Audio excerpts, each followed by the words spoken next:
Today we'll be taking a different turn, but walk towards the same destination of looking to nature.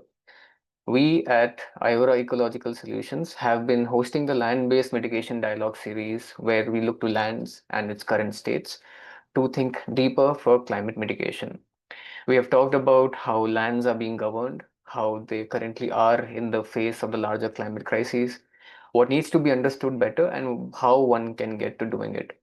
We have delved in it from a perspective of science and policy. We have talked about mechanisms that have or would influence people. But what we have not yet talked about or not discussed that much are people themselves. We might see the changing climate in the extremes, delayed and then incessant heavy rains, high summer temperatures, warmer winters, and then its impact on human and other forms of life. Our extractive society continues to change the face of the earth by feeding itself while starving the life beyond us humans. We continue to build to accumulate while nature becomes a separated idea, which must be preserved only for its utility, always based on us humans. The rapid changes are in our very surroundings, life which had been there much before us uprooted, for it to be replaced with something much more temporary. We are not just changing our neighborhoods, we are also changing cultures and how we will remember our lands. Today, in this webinar, Painting Shifting Nature's Personal Narratives of Changing Climate, we attempt to exercise this memory of places and their change in the era of human centered development. We have four of our colleagues hailing from different parts of the country who will narrate their observations on how they have seen changes in the lands important to them. Without further delay, I would like to invite Anuradha Barua, Assistant Manager in our Agriculture and Climate Change team, hailing from Jorhat in Upper Assam. She will reflect on how the region, known for its tea, has shaped life in the region and where she thinks it is moving towards. Over to you, Anuradha. Thank you so much, Arihant. Firstly, I would like to thank you for giving me this platform to share what it was like growing up in Assam, and an opportunity to retrospect how those memories, when looked back and can be viewed in the context of climate change, looks can be so different. So I come from a small town called Titabar in the Jorhat district of Assam. If I'm to share what it was like growing up in Titabar, my town is shaped by tea gardens, vast paddy fields, small rivers that would eventually flow into the mighty Brahmaputra, and the beautiful silhouette of Naga Hills seen from the balcony of my home.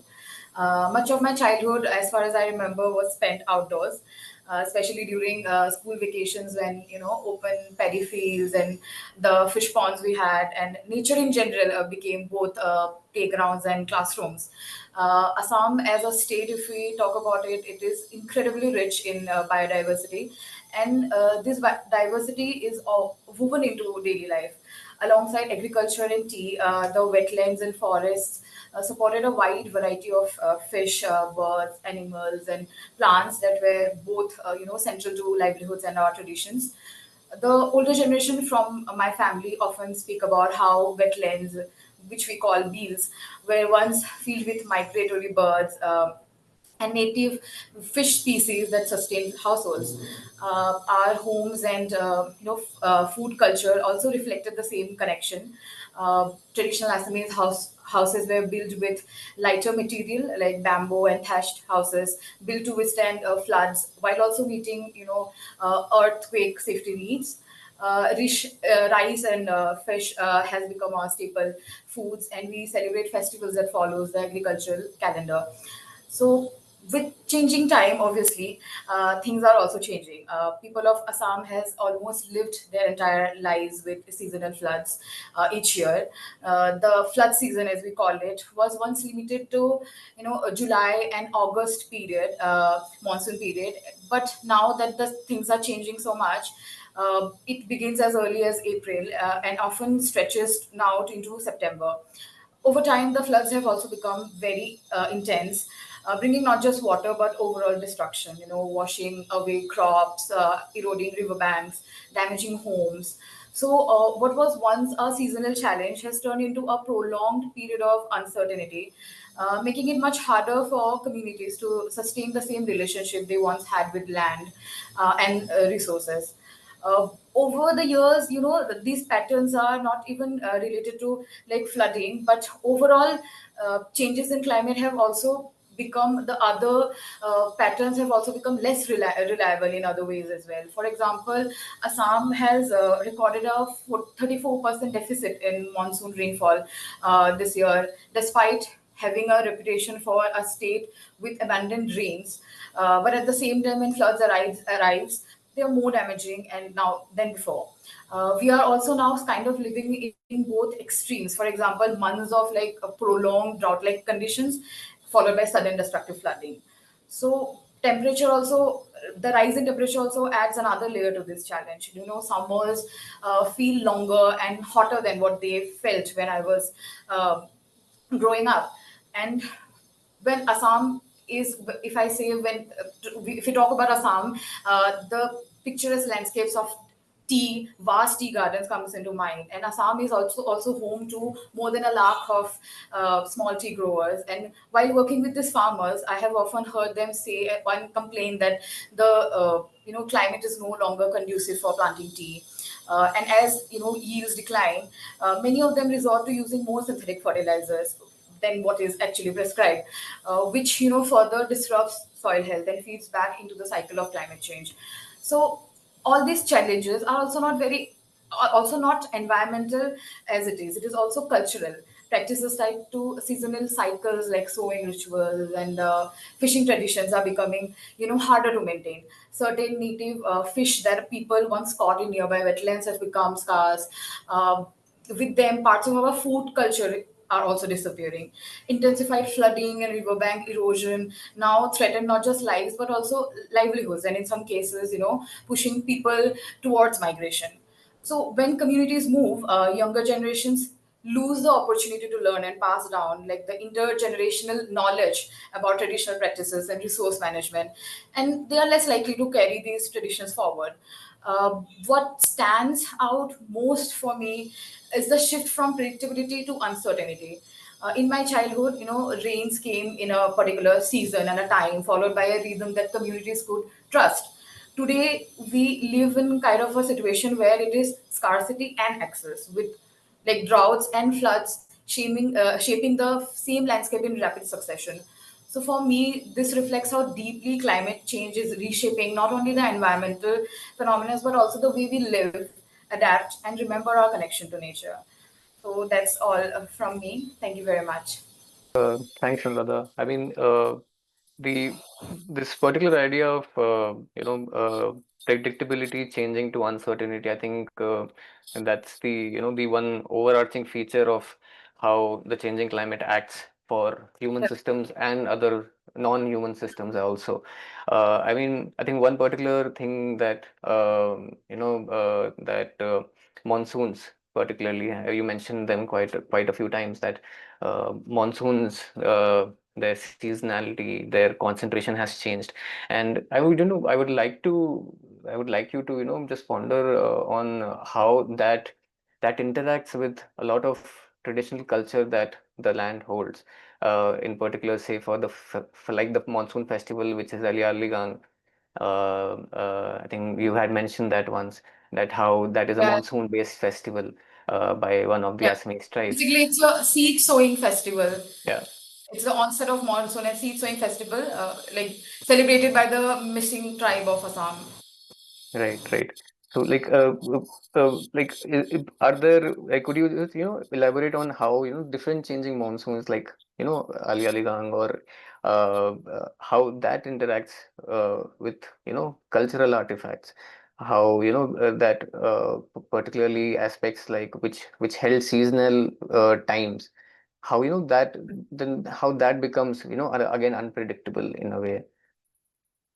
So the one example that is Aliyah Lirang is also that it is a seed sowing festival. So it is usually traditionally it was in the midst of February. So communities would time it that the monsoons, okay, it will be maybe a 2 day delay or 3 4 days delay, and then they celebrate the onset of monsoons over like that.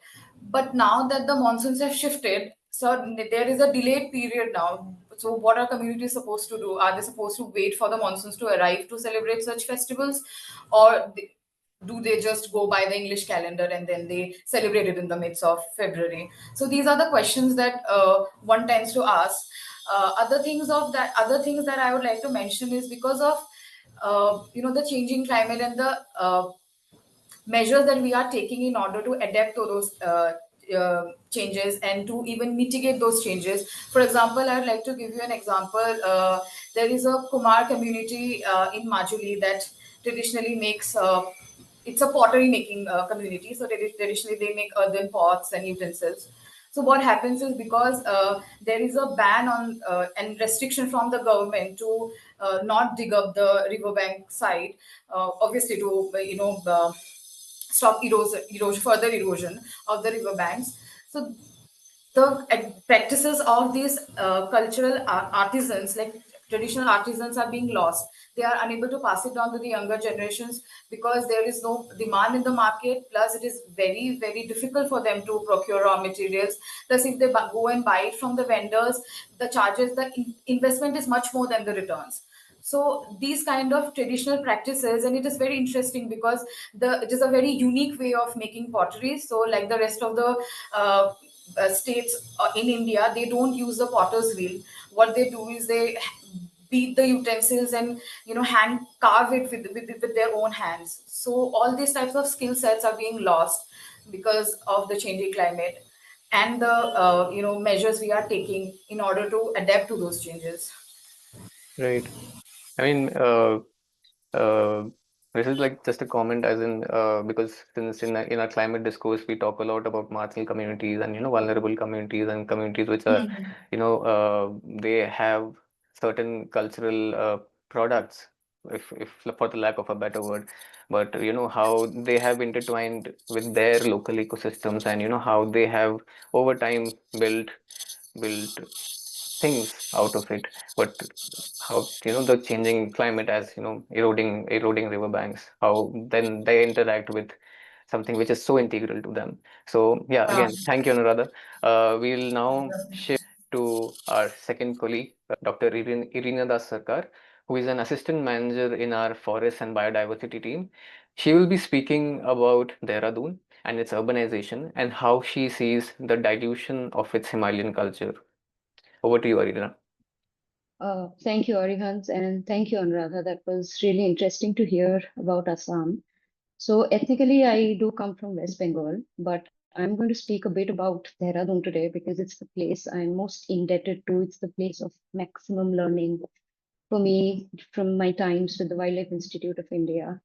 But I'll take this discussion to the place. Of course, everybody knows Dehradun, but before I get into the complexities of the discourse, I'd like to paint a picture of Dehradun first, just to highlight how unique and how beautiful the city is and the way its dimensions are changing.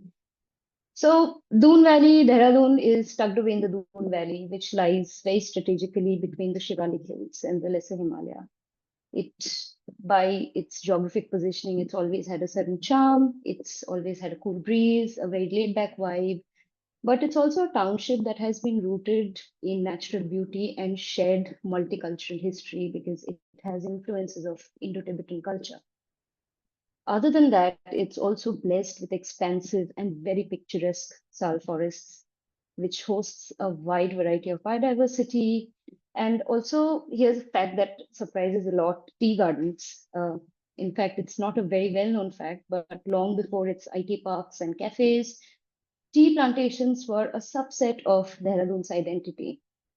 And then is its role as the gateway to the Himalaya. Because from Dehradun winds the roads that go to Mussoorie, to Landor, to the calm spiritual places of Rishikesh and Haridwar, and the quiet trails of Chakrata, and onwards to many other beautiful places. It is also the place which had the first railway station of Uttarakhand, something that quietly set the stage for much wider connectivity over the years. And of course, to add to that, the city has its own intellectual heartbeat, housing some of the most iconic academic institutions and research institutions of the country, namely FRI, WII, Wardia Institute of Himalayan Geology, to name a few. But all in all, there's no debate as to why the city finds a soft spot on nearly everyone's weekend getaway bucket list for people who are trying to escape the humdrum and chaos of metro cities, especially Delhi NCR. But this is also exactly where the story gets a bit complicated because the progress of the city and the visibility of the city has also come at a great cost, and it has left a visible mark. Because of its strategic positioning and connectivity, game development, and I mean expansive expansion of highways that have sliced through forests, through hills, IT hubs, residential complexes, campuses that have sprawled on what was once forest as well as farmlands. And this has translated into massive felling of trees that has altered fragile slopes and sensitive ecosystems. And this is critical because Dehradun has always been in a position to serve as a vital ecological corridor for a lot of animal movement. And if you find yourself driving up to Mussoorie on a long weekend, you are most likely to sit through appallingly long traffic jams, sometimes that go 6 to 7 hours. But at the back of our head, we also need to introspect and understand that sensitive Himalayan roads, such as the Dehraduns, were never meant to host the load of such tourism pressure and the vehicular load that comes with it. Of course, that also brings in littering, and I'm not just talking about plastic, it's also the audio and the visual pollution that comes in when people, having no respect for the land, blare loud music in mountain, in valleys at midnight, leave their litter everywhere, and bring in an influx of behavior that don't just drain the infrastructure, but the very spirit of the land. And the transformation over the years that I've seen Dehradun, it has run very deep. Spaces that once were expansive agricultural and forested land now have glass, concrete, steel buildings. And over time, it has really erased the traditional wood stone architecture, which in fact, it's very beautiful if you can get to look at pictures of it. And mixed with that has been the disappearance of sal forests into what we commonly refer to as urban jungles. And because Dehradun is, of course, it's in a valley, like I said, it's also a spring-fed valley. So most of its drainage dependency comes from 3 to 4 major spring sheds, namely the Asan, the Rispana, the Bindal, among others, of course. But with the increasing population, the increasing tourist influx, the increasing population load of the city itself, these resources, these water channels are also struggling to keep up with the demand that is being put on it, the land, and the resources that the land brings in. And I'm not just talking about population of Dehradun itself. So Dehradun has its own population. It is also a cityscape that brings in migrants from other parts of Uttarakhand. It brings in migrants from other parts of India that come to it for better opportunities and economic incentives. And of course, there were rising tourists. And over time, slowly and steadily, everybody is starting to feel the implications of it. A city that was so cool at one point of time is now facing heat waves. There are heat pockets in the city. There's altered rainfall patterns. And unfortunately, it's all already starting to see a massive rise in human-wildlife conflict because of the disruption of forest fragmentation. So much so, I'll also touch upon trekking because post-COVID, that really has taken up speed and has become sort of like a buzzword among youth and people of, our peers and cohorts. So trekking, which was once a very peaceful, a soulful, a very introspecting experience that was tied to the land's culture, heritage, it had pilgrimage to it. Even that aspect has been over romanticized by, let's call it the Instagram culture. Most of the trekkers who are now visiting Dehradun for onward treks, either to Garhwal or to Kumaon or wherever, they go with no acknowledgement or no reverence for the region's rich traditions and history. And given this growing demand, the tour operators as well, whether they're locals, whether they're outsiders, have sort of translated this into an over commercialized venture where if you pay the right price, you're going to reach the right peak. But over time, this has led to the stripping of the spiritual essence that treks or pilgrim routes actually held for the land. And nestled within this entire trekking experience, the homestay culture, which was once supposed to be a way for you to experience the land's warmth, the hospitality, the cuisine, the culture, that has sort of eroded away. And most infamously, what comes to mind is Pahari Maggi, which has been absolutely, it's been made viral on Instagram, but that has come at the cost of the local food, which not many people get to experience, especially its millet and fruit-based cuisines. And this is not just a problem that lies with us. It is also starting to influence the people, especially the youth of the region. Like Anuradha said, that the intergenerational gap is what continues traditions and history forward, right? But the youth are also adapting the rapidly urbanizing culture way more than they're adapting their own culture. A lot don't barely even speak Garhwali, to the sense that Garhwali is now listed as a vulnerable language under UNESCO.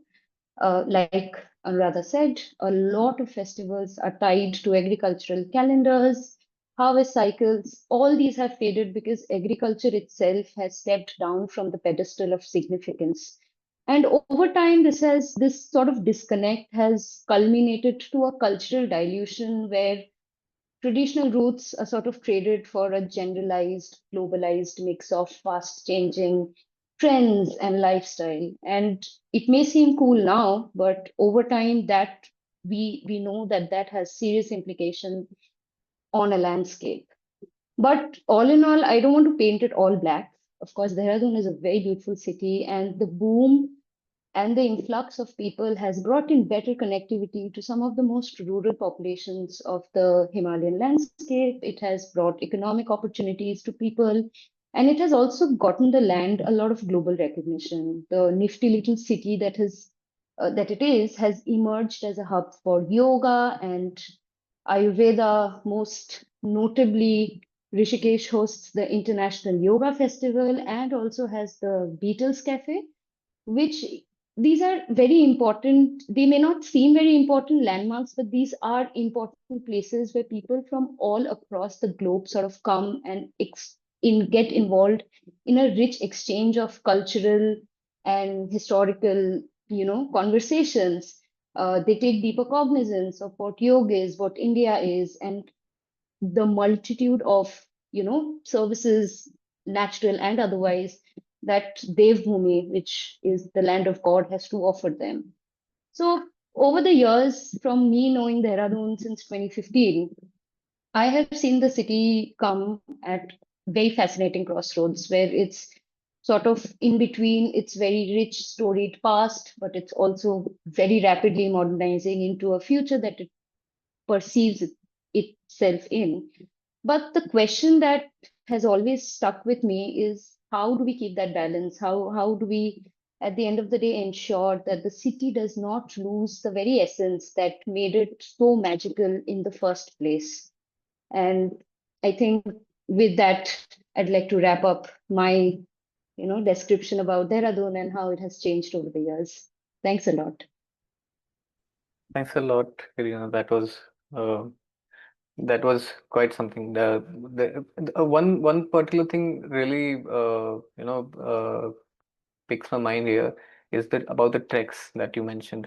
There is one analogy that I heard from someone that rajma or such beans or rajma particularly from hilly regions, it tastes much better because it grows in an environment which is more deprived in resources, which is more deprived in oxygen particularly. So it has to do more hard work to grow itself. So I mean, I was trying to relate this analogy with the idea of treks. I mean, it's a modern word probably for in a culture where people have been, navigating those hills, those mountains for in their daily lives, and whatever those navigations have brought to them as part of their culture is now, commercialized as treks, and is sold as an experience to people.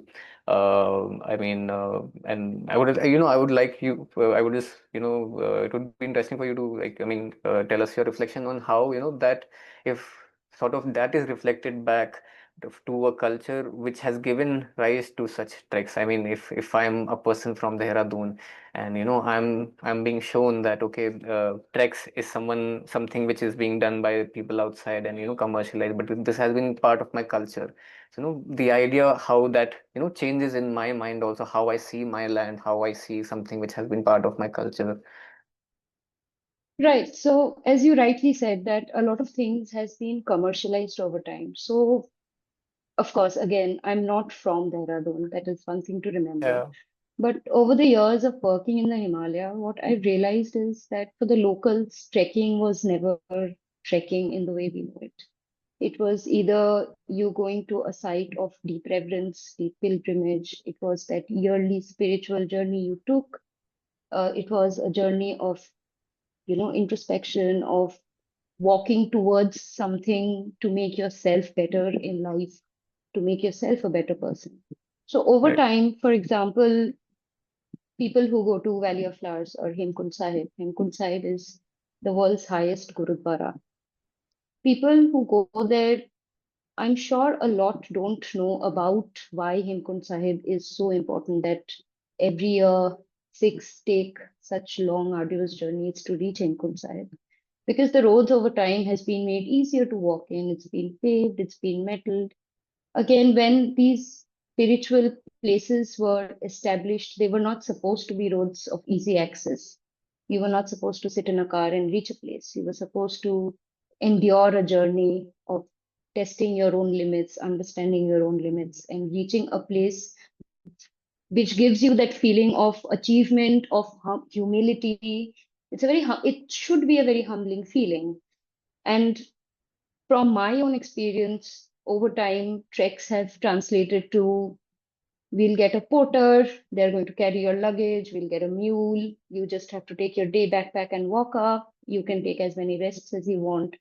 So the whole idea with which we view trekking has been very commercialized. If you get tired, you eat a protein bar or something. But if you see locals taking the same road, they are most likely never going to indulge in these kind of activities. If they get tired, they're probably going to chew a piece of wood, which is an amazing source of slow released energy and metabolism when you're on a trek. But again, modern trekkers who just come there because they can pay a certain amount of money will never have the reverence of the land. They will never know what dish to even try. They may not even know that uh, cannabis, which is otherwise talked in under such negative light, the seeds are used to make a chutney, which is immensely delicious. But because all they know is Pahad Wali Maggi. So the learning and the understanding of a region has sort of diluted because now we have money to pay and easy roads that will take us to some place of our liking.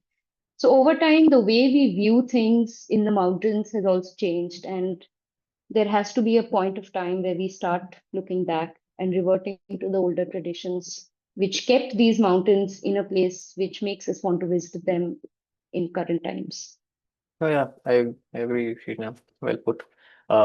Thank you for this narrative. Thank Um, you. I will now shift to a third presentation, which will be by Syed Mohammad Muzammil, who is our assistant manager in our remote sensing and GIS team. He will be taking us through a journey through Purnia, his maternal home in Bihar. Over to you, Syed. Thank you, Arihant. It's great listening to Arena because I've been there for 2 years back in Badrinath area, and I've seen the deterioration over the years, and it's saddening. But there are people who are still fighting those things, so we are still hope for that. So when it comes to my part, so I'm gonna change the narrative style here. I'll share you a story. Um, so let's begin. Long time ago, I was born in Kolkata. So, okay, sorry, it wasn't that long, and the story is not about Kolkata, but about a small town which was a part of Bengal Subha during the British colonial time. Purnia, which is in Bihar, in Sanskrit means Purna Aranya, which means complete jungle. My late grandfather, Tariq Jamili, was an Urdu lecturer at Purnia College. He was a teacher, a dramatist, a writer, and a poet. His ode to Purnia was taught at a college, and his devotion to the town gave me permission to love it back. That permission is the seed of the story. Most of my childhood holidays were spent there. The journey itself was kind of a ritual. A 10-hour train journey on Hate Bazare Express from Sialda to Katihar, and then a 2-hour journey by car to Purnia. The ride were bumpy, and as a tiny kid, at the back of a sumo, if you don't hold on to some luggage, you might be thrown around. While outside world was calm, a scenic landscape with a beautiful dense jungle with doves and kokals and bulbul busy in their daily routine and the flocks of parakeet flying over them. The meandering roads were covered by the arching trees with cattle mowing on the thick grasses along the sides. You will find patches of small villages made of mud walls and thatched roofs with bamboo fencing. It has a large front open space with kids playing in it. Around these villages were vast agricultural fields, dried yellow, lush greens, while some have ponds. These ponds will have herons in the sun and the kingfisher sitting patiently on the tree. While inside, my uncle is in argument with the driver in Mathili about the roads and the politics. His usual complaint about Laluji's government was the lullaby that often sent me to sleep on this bumpy ride. We always turned a Shiv Mandir, the right turn leading to grandfather's lane, and my heart would lift. The temple was not carved or ornate, it was a modest temple, painted in a gentle reddish orange. For a child, it was a compass. If I ever get wandered, the Trishul above the mandir would bring me back home. The flocks of manas and sparrows all singing their morning hymns. The wild plant threaded the boundary walls of the temple, which was munched by the hungry wandering cow. A great fig tree leaned its green arms over the lanes like a old guardian waiting with an open arms. Our lane was kacha, uneven, patched with broken bricks, boundary walls slick with moss and braided with climbers. Fruit trees, jackfruits like mango, guava, leaned over neighbor's wall, if peering into one another's life. At lane's end, Nanu standing beneath a bougainvillea, door open, smiling. He loved his garden. Our house has a small orchard of guava, bananas, papayas, and jamun, with vegetable tucked into the backyard, chilies, pumpkins, bottle gourd, potatoes, and onions. Roses and marigold braided the front lawn, taro and tea plants made the corner dark and green. On afternoon, it's forbidden and thrilled. We would sneak to the terrace, which don't have any staircase and fences, with a bundle of lychees. From up there, the village composed itself into a gentle arrangement of trees and roof. To the left, a vast field where we played cricket and badminton. To the right, a lake half choked with algae, shaded by a tall lychee tree that leaned over the water like a watchman and lent a ladder to Buddy's uncle orchard. The Kacha road and the jungle patch, everything seemed a knit together, human and wild in an easy intimacy. Come to in the fall of 2019, almost 7 years after I returned. The route has changed. First, a flight to Bagdora, then a 4 hour in a share cab. The opening stretch was gentle. Outside, the night pressed against the windows as we passed vast agricultural fields dotted with shimmering lights, and I soon slipped into slumber. At Dalkola, I woke, stirred by the smoke of the burning diesel. The roads were lined with stalls selling teas and snacks, set beside long branded showrooms that look like a foreign islands. Multi-story houses have begun to rise, their roof glinting with solar panels. The rhythm of life, father on bikes, buses running with children, vendors calling out, still pulsed, but the greener seemed thinner. Trees were fewer, and the roads now bore the clutter of market waste and discarded plastics. By the time we reached Line Bazaar Chowk, Purnia's calm have become loud, crowded, and cluttered. Traffic swelled, medical dispensaries and clinic lined the street. The birds that once painted the skies were now mostly crows. The Shiv Mandir had been renovated in marble and lost most of its familiar roughness. The fig tree that leaned over the lane was gone, replaced by a political hoarding. The garbage fringed entrance where lean cows, dogs now forage on plastics. The Kachap lanes have been paved with Pakka roads. New houses rose behind with long boundaries through which trees couldn't peer into any other's life now. My Nanu house still stood, but it felt smaller, boxed in by a taller, sterner buildings, like a child hemmed in by a towering bullies. His gardens have shrunk too. The green lawn had been covered in concrete to make space for car. Low maintenance hibiscus and spider plants had been replaced by retious flowers. Some trees survived, like papaya and banana, stubborn and thin. The vegetable patch has been surrendered to storage and a small warehouses. The night lilies have dried at the roots. One thing that has not changed, there was still no staircase to the terrace and no fences. I climbed up one evening, careful and nostalgic, sat there with the lychee eating games used to happen. The breeze was pleasant, but the landscapes has refashioned. Dense forest give way to pattern of concrete. Field traded for apartment blocks. The schoolyard reduced and cut in half. The lake and the old lychee tree were gone, replaced by a building whose concrete facade looked down on what had been open water and a children's game.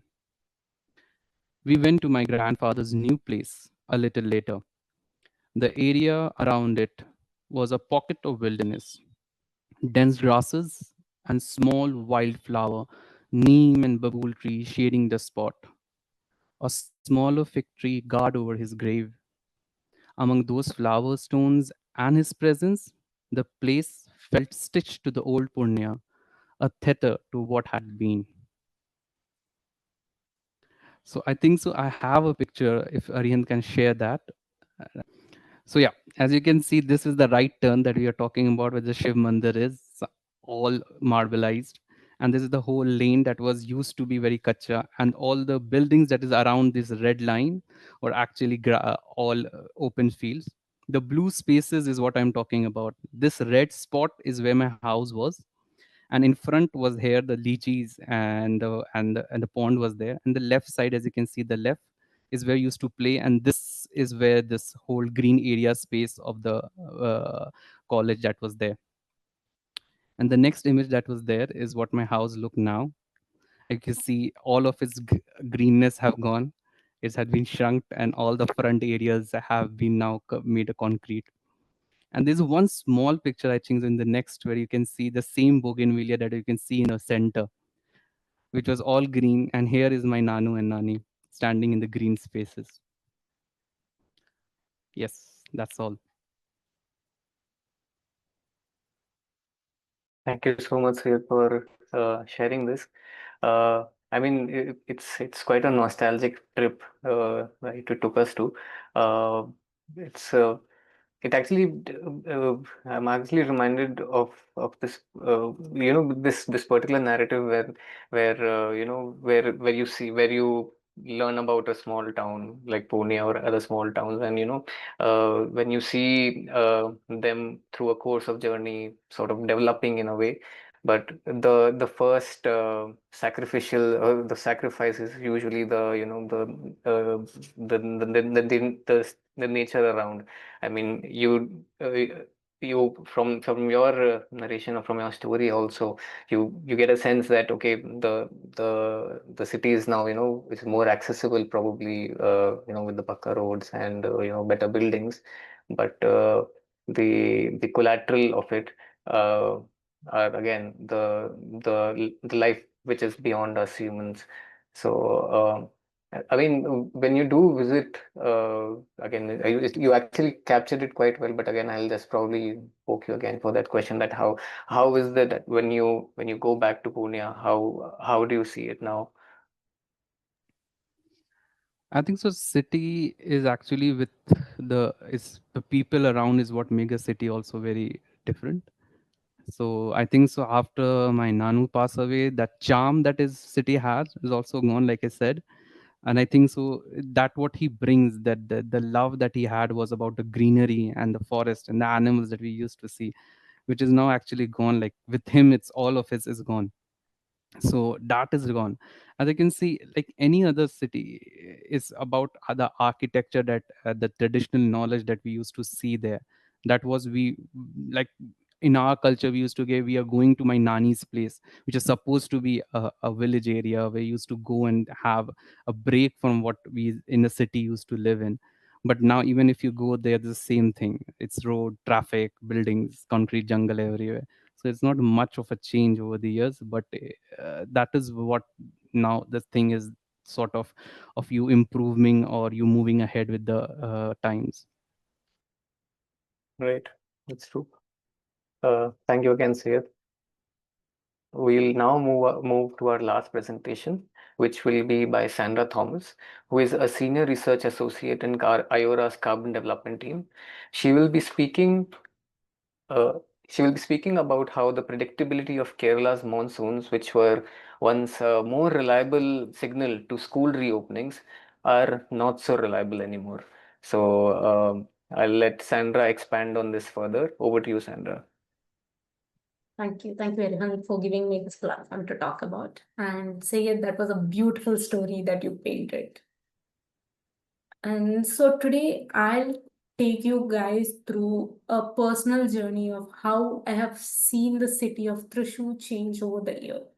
So I have lived in the city for more than 20 years of my life. I was born and brought up in Thrissur.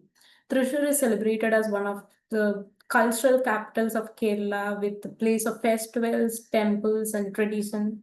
And it is also a commercially important center. But along with this, the city is also has a very tight-knit connection with its nature and its ways. But over the year, this has shifted. In its rainfall, there has been floods, heats, and people are trying to cope up with this. So, as Arihant said in my introduction, school reopening was always marked by monsoons for me. So, the monsoon arrived like clockwork every June, the first week of June. After summers, we go back to school, and the first day is most certainly marked by a rain. So, one of my fondest memories is going for umbrella shopping. So, when school reopens, we just don't go for books and new uniforms, but also new umbrellas. It was a very exciting time for me as a child.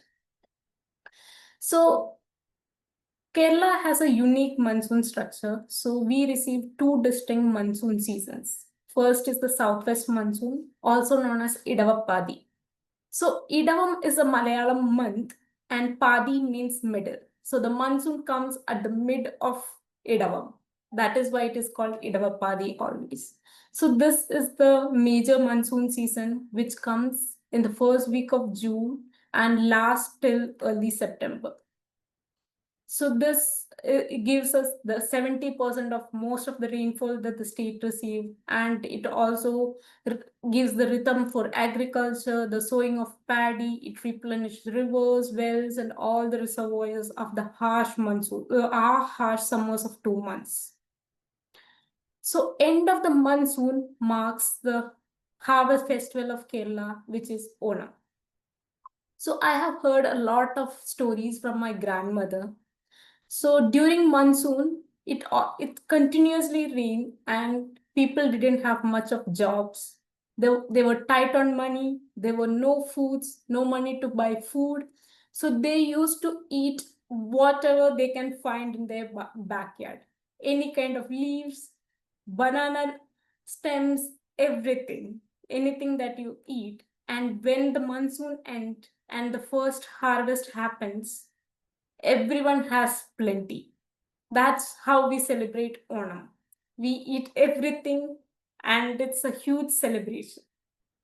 Onam is also a great connection to nature. So mythologically, it is where we welcome the king Mahabali. So we welcome him with flower carpets. So 10 days before Onam, we start putting flower carpets in front of our houses to invite Mahabali to our homes.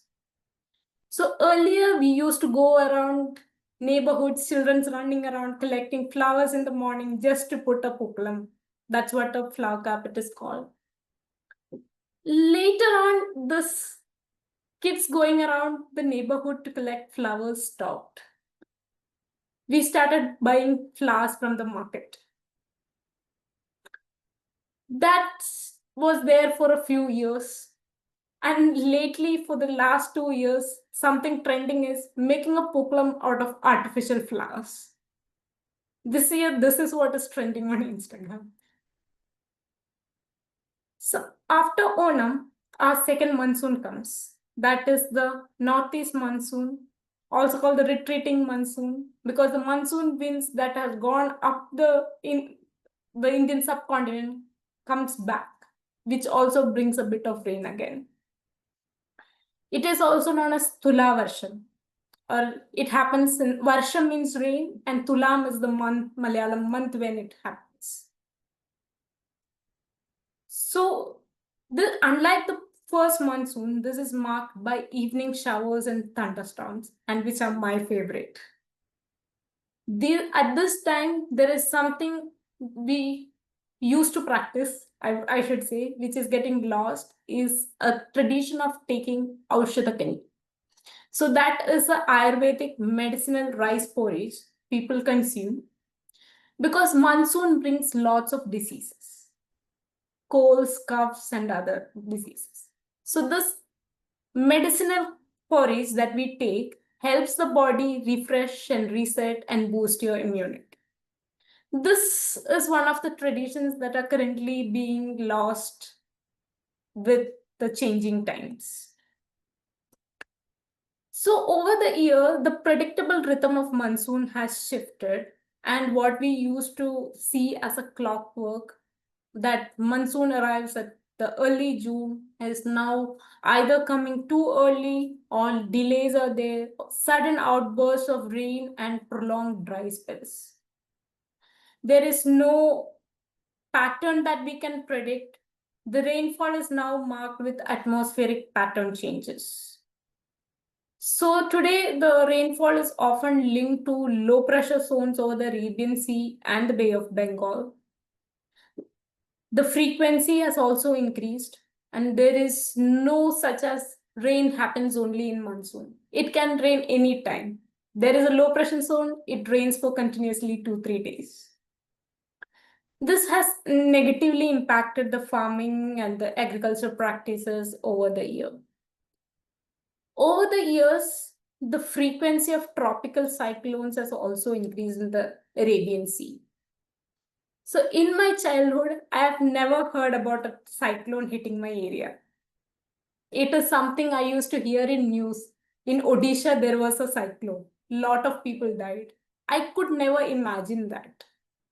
I experienced my first tropical cyclone in 2017. That was the Oki cyclone. It was my first experience, and everyone around me were also confused on how to react. No one knew how to do, what to do. So Kerala has been hit by 5 major cyclones in the past 130 years, of which 3 of them happened in the recent years, one in 2017, one in 2018, and one in 2021. Similarly, floods were something that was very unheard of, at least in my area where I lived. But now that is something that has changed. Now the question is, will the flood happen? When will it happen? How intensely it will happen? So there were the flood events of 2018 and 2019 19, which are the stark reminders of how vulnerable the state has become to the extreme weather change. What once was a seasonal, gentle, nourishing rain has now become a thought of terror, landslides, floods, and death. Yeah, that's all from this. Thanks, Sandra. I think you mentioned I wasn't aware about the other reason why Onam is celebrated. I was aware of the mythological reason, but not this. And I think one thing that comes to my mind is that how a gentle monsoon rewarded plenty of produce, but how plenty of monsoon can actually cause the opposite of it. So, I mean, that was a very nice picture that you painted, Sandra. Thank you for that. So this was a presentation by four of our colleagues at IORA. I would really like to thank them for bringing their thoughts and perspectives. These narratives are examples that from the west to the east of the Himalayas to the riverine region of Bihar and further south in the Western Ghats, the climate impacts are imminent, but also a fundamental shift in cultural ethos is also running parallel. These are not isolated phenomena. This was not an exercise to not just paint a picture of change in itself, but to make us ponder on the change in our human systems. The discourse around climate change has been of solutions, majorly of restoring nature. So the narratives from our colleagues was an attempt to point in a direction worth pondering, that how do we restore to a culture where we are not just extractive in nature, where the modus operandi of our lifestyle is not just focusing on consumption. Because as we get stuck further deep into the system, the traditionally accumulated knowledge seems to be further lost. So with that note, I would like to conclude this webinar. I would really thank our team, and really thank for viewers to take out the time and join the webinar. Thank you so much, and goodbye.